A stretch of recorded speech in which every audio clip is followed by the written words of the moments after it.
Koré spent one more night in Martel's home. Captain Fair didn't want her to traveling after what happened to her. When she woke up, she was shocked to not have to escape her room. She was still impressed by the separate bathroom just for her in her room, so she used it one more time to shower and get dressed. She grabbed all of her things and got her bags ready, then left the room. The moment she got out, she put her bags down and watched as Martel once again half under the blanket in the middle of the room.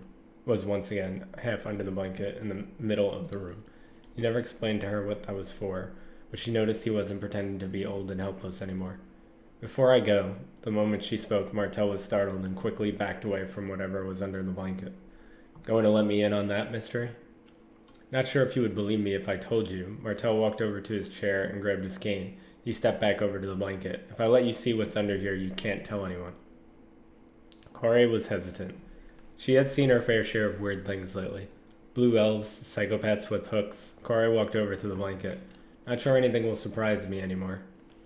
As soon as Koré got close enough to the blanket, Martel pulled it off. Underneath was a telescope pointing toward the nearest window. The telescope had an aura about it that made Koré feel uneasy. Wasn't expecting that, said Koré. I guess I could still be surprised. Why a telescope? Take a look, said Martel. Koré leaned down and put her eye to the telescope. The moment the telescope got close to her skin, it felt like how Saji had them teleport away from Seva. It was like she was being sucked through the telescope, but she only felt the sensation around her eye socket. The only thing she could see was the ground covered in black and red rock. Despite being the early morning where they were, it appeared to be nighttime in the place she was viewing. She tried moving the telescope, but it wouldn't move far. All the way to the right of which she was seeing, she could see the start of a house with a beige, triangular roof.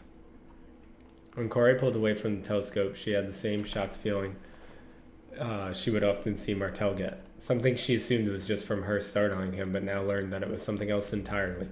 What was that place? Martel tapped the top of his cane. Promise you won't think I'm crazy. Promise. I believe that's the eastern half of Novessa. Martel pointed to the window with his cane. I don't know how or why this telescope can see there. It's imbued with magical power, but magic intended to help see into space, not across the planet. It looked like there was a village there, or at least a single house, said Koré. Have you ever seen anything living? Not even a bug, said Martel. I'm happy you at least saw the building. The telescope won't go further than that area, and I can't figure out how to expand it. That's a phenomenal discovery. Have you shown anyone else? You're the first person I've ever let look into this telescope. Martel put his arms out. You should get going. I know you want to get back home and do some things before it's nighttime. Koré wasn't sure if Martel wanted a hug, but she just stuck out her hand for a handshake. I'll try to stay in touch. Let me know if you find out anything else about the East. Stay safe, said Martel. Koré grabbed her bags and made her way out to her car. She could see the Welton Company vehicle that Martel pointed out to her still parked in the vicinity. She was tempted to just go up to the car and ask them what they were doing, but she felt like it was a bad idea without anyone watching her back.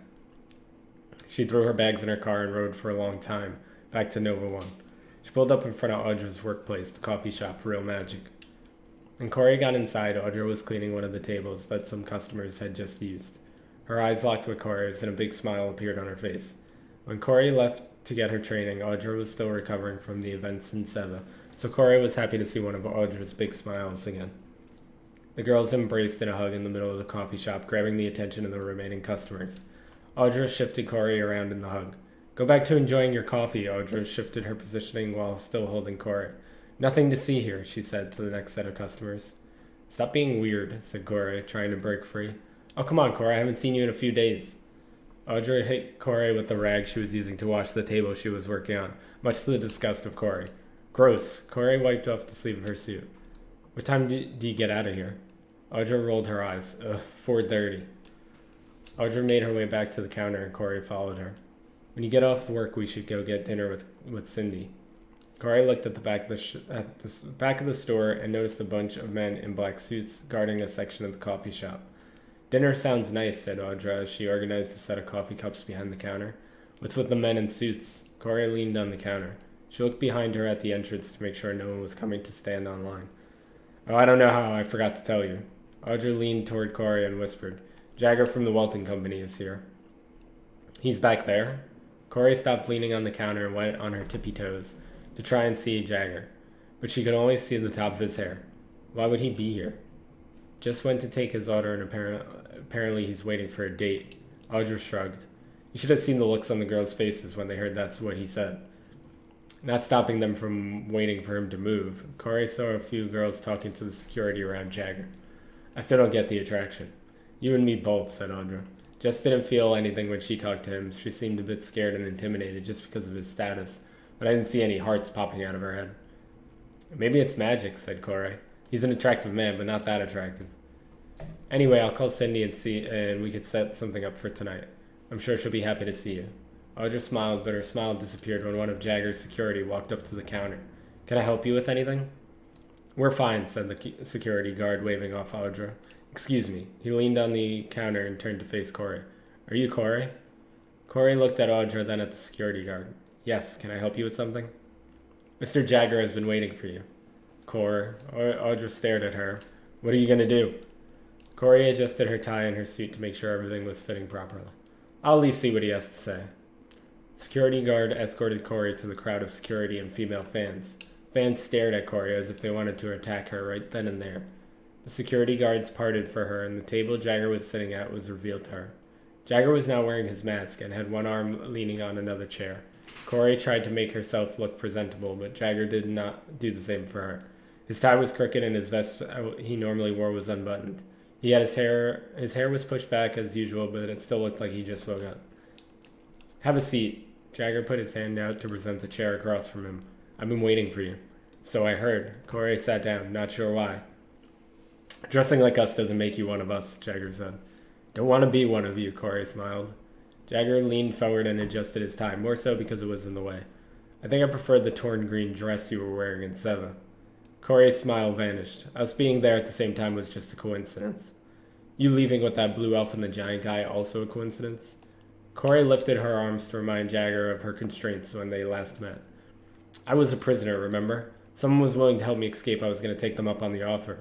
So you don't know them. Jagger laughed. Come on, detective. I don't need to do your profession to know you were there with other people. I was there trying to find out what happened to the tall man that was there. I'd never seen that blue elf before, said Koré. You can believe what you want. Why the mystery of the big guy? What happened to him? Never got the answers we were looking for. He lost his memories, but the place we found him was in front of Seva. I thought taking him back there would help jog his memory, but we got more than we bargained for. A weird cult in Seva, who knew? Jagger laughed again. His perfect white teeth and charm did more to annoy Koré than attract her. A lot of the people associated with Seva seemed to lose their memories. Strange, huh? If only there was someone on Seva who had that... this should be Novessa. Oops. And I spelled it wrong. If only there was someone on Novessa who had that kind of power to make stuff like that happen. Koré grabbed one of the napkins on the table and began playing with the corner of it. Mr. Welton had nothing to do with any of that, said Jagger. Assuming so is dangerous. Koré leaned forward. I've been threatened a few times in the last few days, and that doesn't even make the top 5. Jagger sat back, leaning his arm on the chair next to him again. What about Mavis? What about him? Said Koré. He's stealing an awful lot of magic from magic your company sells. I can't possibly have more information on him than you do. Very few instances of people interacting with him, and you're present for most of them. Jagger ran his fingers through his hair. That another coincidence? Before Koré could defend herself, the group of security guards parted once again. Sorry to interrupt, sir, said the security guard. There is a commotion up front we think you would want to see. Jagger stood up, but Koré beat him to the commotion. Tor was standing at the counter with Saji. Saji's presence was enough to bring complete silence to the coffee shop. Even Audra was standing in shock. Lady Audra, Saji bowed. I'm looking for Koré. Have you seen her? Koré pulled on the collar of her suit as she looked at Jagger.